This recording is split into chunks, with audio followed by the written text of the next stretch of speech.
Assalamu alaikum rahmatullohi va barakatuh.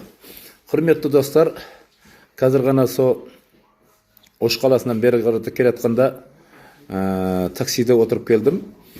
Taksida taksi жүргүзүүчүнүн жанында o'tirgan edim. O'sha yerda ikimiz әңгіме qilib qoldik. Misalga mana Qamshibek Tashiyevni taksis o'zining jag'i Qamshibek Tashiyevning xalqqa istep atgan жақсылык айта келе o'tirib, мынау Манас Жалабаттың начальник гаине барып, Qamshibek Tashiyevтің ағасының баласы қоқанлақы қылып, менің ағам жаңандай Qamshibek Tashiyev дегендей қылып, начальник гаиге тиіскен екен. Начальник гаи Qamshibek Tashievке звондаған екен. Ағасының баласын 10 суткіге, 10 күнге қамап қойыпты. Мінекей халыққа қызмет ету деген осындай болу керек. Qamshibek Tashievтің өзінің аузынан естігем, жаңағыдай өзінің құдағиын заңға бағынбастан заңсыз тірлік істегендігі үшін өзінің құдағиын да қамап қойған да.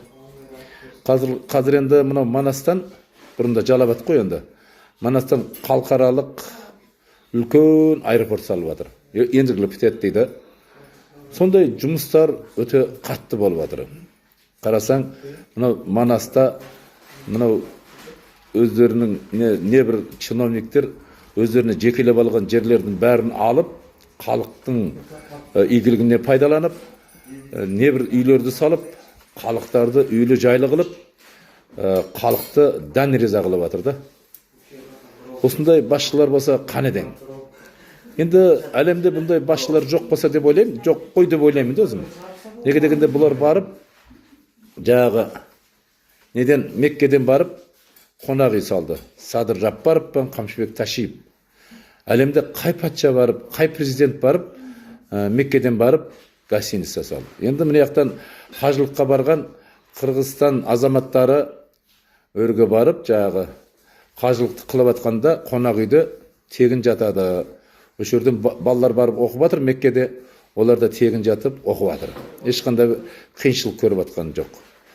Халыққа осы дәрежеде көрсету керек та, қызмет көрсету керек.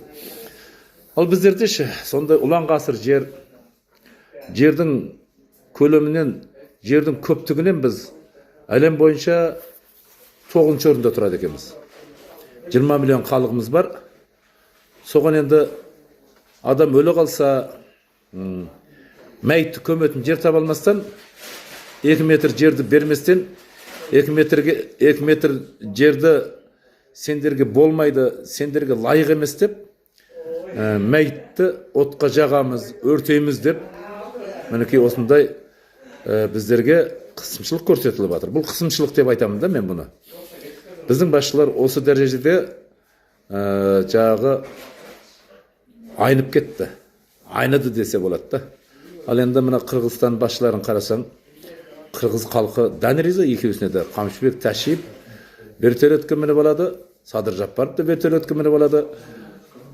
Енді берген жұмыстарының бәрін өзі тексеріп жүр. Мысалға мынау стройка қылып жатыр, мынау этаж тамдар салынып жатыр. Qamshibek Tashiyev сөйірді қайта-қайта өзі барып тексеріп тұрады. Біздің басшылар сондай ма? Ондай емес пе? Біздерде бір жерден жұмысты бастайды, аяғына дейін бітпей қап кетеді. Сондай жұмыстар біздерде көп, біздің Қазақстанда.